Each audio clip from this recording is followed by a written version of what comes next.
আজ আমরা এমন ৮ সৌভাগ্যবান মানুষের কথা শুনবো, যেই সৌভাগ্যবান মানুষগুলোকে আল্লাহ তাআলা ভালোবাসেন বলে কোরআনে জানিয়ে দিয়েছেন, ঘোষণা দিয়ে দিয়েছেন। এবং আমরা প্রতিটি পয়েন্ট যখন শুনবো চেষ্টা করব ওই পয়েন্টটি আমার মধ্যে যেন চলে আসে, আমি যেন সে ৮ শ্রেণীর ৮ প্রকার গুণ যেন আমার মধ্যে চলে আসে, ৮ শ্রেণীর মধ্যে যেন আমি পড়ে যাই, সে চেষ্টা আমরা করব।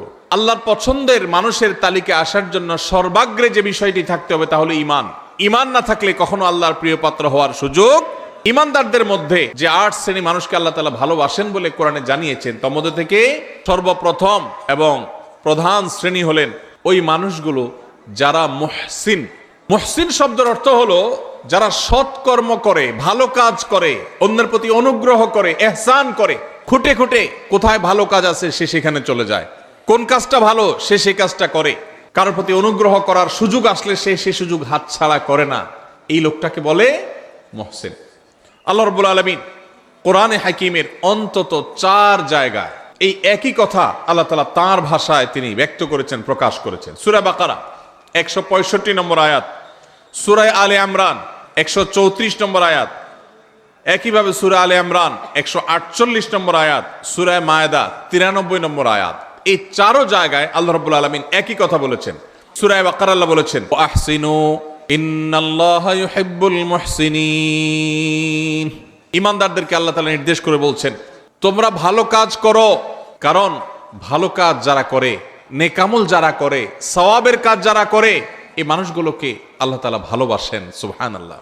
ইহসানকারী, যে অন্যের প্রতি অনুগ্রহ করে, মানুষ তো মানুষ, পশু পাখির প্রতিও ইহসান করে, অনুগ্রহ করে, উপকার করে, মানুষের কল্যাণ পৌঁছায়, মানুষের একটা কাজ করে দেয়, পারলে একজনের সহযোগিতা করে দেয়, ইহসানকারী মানুষগুলোকে আল্লাহ তাআলা ভালোবাসেন। দ্বিতীয় যে শ্রেণীর মানুষকে আল্লাহ তাআলা ভালোবাসেন বলে ঘোষণা দিয়েছেন কোরআনে, এক জায়গায় নয়, একাধিক জায়গায়, অন্তত ৩ জায়গায় আল্লাহ তাআলা একই কথার ঘোষণা দিয়েছেন। সেই মানুষগুলো হলেন মুত্তাকিরা। মুত্তাকি বলা হয় ওই ব্যক্তিকে, যেই ব্যক্তি আল্লাহর ভয়ের চেতনা, আল্লাহর সামনে তাকে দাঁড়াতে হবে।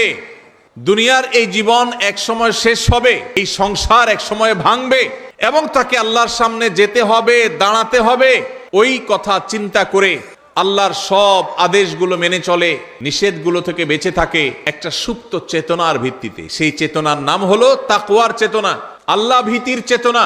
এই চেতনা তাকে পরিচালিত করে। সে একটা মন্দ কাজ করার সুযোগ পায়, কিন্তু সে করে না। কেন? তার অন্তরে সেই তাকওয়ার চেতনা তাকে বাধা দেয় যে আল্লাহ না দেখছেন, আল্লাহ না নিষেধ করেছেন, এই কাজ করলে না আল্লাহ জাহান্নামে শাস্তি দিবেন, এই ভয়ে সে কাজ করে না। এর নাম তাকওয়া।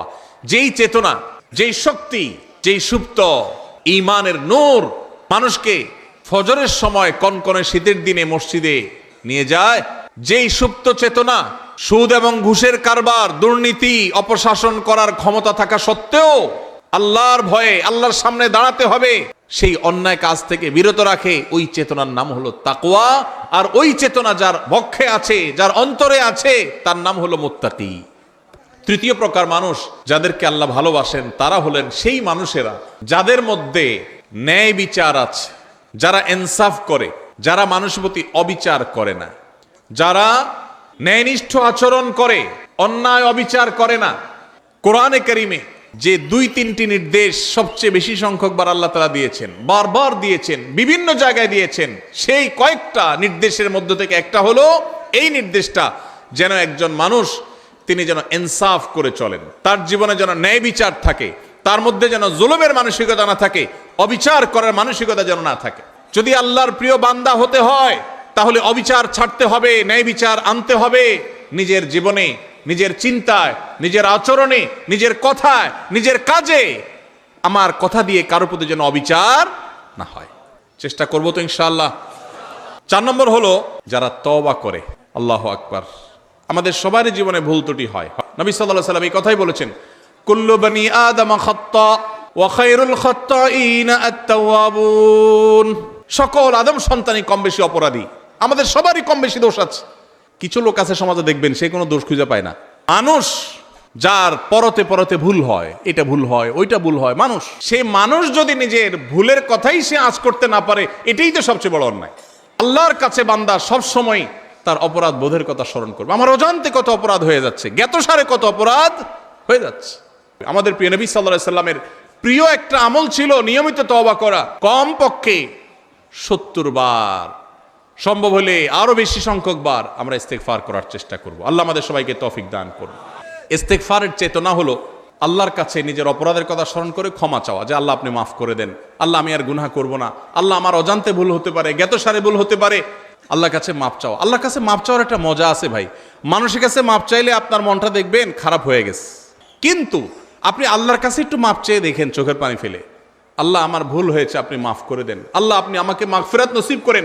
আপনি যদি আল্লাহর কাছে মাপ চান, চোখের পানি ফেলেন, আল্লাহর শপথ পৃথিবীর বহু সুখ, বহু তৃপ্তির চাইতে বেশি তৃপ্তিদায়ক হবে আল্লাহর কাছে মাপ চাওয়ার মুহূর্তগুলো।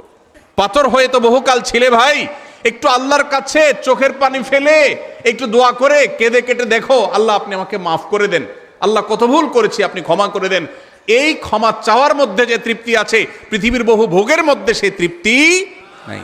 এই জন্য আল্লাহ ভালোবাসেন সেই মানুষগুলোকে যারা তওবা করে। তওবা কি? রাস্তা পরিবর্তন। আপনি যাচ্ছেন জাহান্নামের দিকে, আপনি সেটা চেঞ্জ করে জান্নাতের রুটে উঠে গেলেন। ভুল পথে চলছিলেন, সেটা ছেড়ে এখন সঠিক পথে চলে আসছেন। নামাজ পড়তাম না, এখন নামাজ শুরু করেছি। খারাপ বন্ধুর সাথে চলতাম, এখন আর চলি না, ভালো বন্ধুর সাথে চলি। অন্য মেয়েদেরকে টিজ করতো যে বন্ধুরা, তাদের সাথে আড্ডা দিতাম, এখন আর সেদিকে যায় না। আল্লাহর ভয়, আল্লাহর সামনে দাঁড়াতে হবে, আল্লাহ শাস্তি দিবেন, পাকড়াও করবেন, ছাড় দিবেন না, সেই ভয়ে আমি সেই জায়গা থেকে সরে আসছি, এখন ভালো বন্ধুর সাথে চলি। এর নাম তওবা।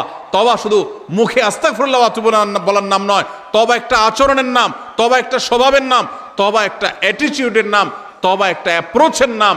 তওবা হলো আমার অবস্থান পরিবর্তন করার নাম। নিজেকে পরিবর্তন করতে হয় ভাইরে। জীবনে একটা সময় পরিবর্তন করা লাগে। বয়স যার যেটুকু হয়েছে, জীবনের মূল্যবান সময় অনেকখানি পার হয়ে গেছে, আর কত? এখনই আসুন তওবা করি। আলাম ইয়ানিল্লাযীনা আমানু আন তাখশা কুলুবুহুম লিযিকরিল্লাহ। ইমানদারদের কি এখনো সময় হয়নি যে আল্লাহর স্মরণ হয়ে আল্লাহর সামনে দাঁড়াতে হবে? সেই কথা চিন্তা করে তাদের অন্তরটা বিগলিত হবে, অন্তরটা নরম হয়ে যাবে। আল্লাহর ভয়ে চোখের পানি ফেলে সে নিজের জীবনকে চেঞ্জ করবে, সে নিজের লাইফকে, রুটকে পরিবর্তন করবে। এই সময় কি এখনো আসে নাই? কোনো একটা সময় সে নিজেকে পরিবর্তন করতে হয়। আজকের এই মাহফিল থেকে আসুন পরিবর্তনের শপথ করে যাই, অঙ্গীকার করি, নিয়ত করি যে আমি আর খারাপের পথে যাব না, আমার জীবনে খারাপ কোনো কিছু আমি আর রাখতে দিব না, আমি নিজেকে পরিবর্তন করব, চেষ্টা করব তো ইনশাআল্লাহ। যদি এটা করতে পারেন, অটোমেটিক আল্লাহর ভালোবাসা পেয়ে যাবে। নাম্বার 5, উত্তম রূপে পবিত্রতা অর্জনকারী। এদেরকে আল্লাহ তাআলা ভালোবাসেন, যারা খুব ভালোভাবে পবিত্রতা অর্জন করে। ভালোভাবে পবিত্রতা অর্জন করা বলতে, আপনি যখন অজু করবেন, অজুটা সুন্দর করে করবেন। অজু সুন্দর করে করার মানে এই না যে পানি 3 বালতি খরচ করা। কম পানিতে ভালো করে অজু করতে পারা, এটাই হলো একজন আদর্শ ইমানদারের বৈশিষ্ট্য। নাম্বার 6, ধৈর্যশীলকে আল্লাহ তাআলা ভালোবাসেন। আল্লাহ রাব্বুল আলামিন কোরআনে হাকিমে ধৈর্যশীলদের ভালোবাসা সম্পর্কে বলেছেন সূরা আলে ইমরানের 146 নম্বর আয়াতে, ওয়াল্লাহু ইউহিব্বুস সাবিরিন। আল্লাহ তাআলা ধৈর্যশীলদেরকে ভালোবাসেন। ধৈর্য ধরা কি সহজ কাজ না কঠিন কাজ? বড় কঠিন কাজ। সুবহানাল্লাহ, আলহামদুলিল্লাহ বলা সহজ, কোরআন তেলাওয়াত পড়াও, এমনকি দান সদকা করো, ধৈর্য ধরাটা, চান্দি যখন গরম হয়ে যায়, মাথা যখন রক্ত উঠে যায়, তারপরও ঠান্ডা মাথায় পরিস্থিতি সামাল দেওয়া, এর নাম সবর। এর নাম কি? সবর। আল্লাহ বলেছেন, ইন্নামা ইউওয়াফাস সাবিরুনা আজরাহুম বিগাইরি হিসাব। যারা সবরকারী হবে, ধৈর্যশীল হবে, এদের বিনিময় দেওয়ার সময় ধৈর্য তুমি কতটা করেছ, কত ডিগ্রির করেছ, এইসব মাপজোপ দেখবেন না। আল্লাহ সবরকারীদের, ধৈর্যদারীদের হিসাব আল্লাহ তাআলা হিসাব ছাড়া দিবেন। এই জন্য সবর করবো তো ইনশাআল্লাহ। সবর করলে হিসাব ছাড়া বিনিময় পাওয়া যাবে, সবর করলে আল্লাহর ভালোবাসা পাওয়া যাবে। আবার আল্লাহ তাআলা কোরআনে বলেছেন, আল্লাহ তাআলা ধৈর্যশীলদের সাথে থাকেন, আছেন।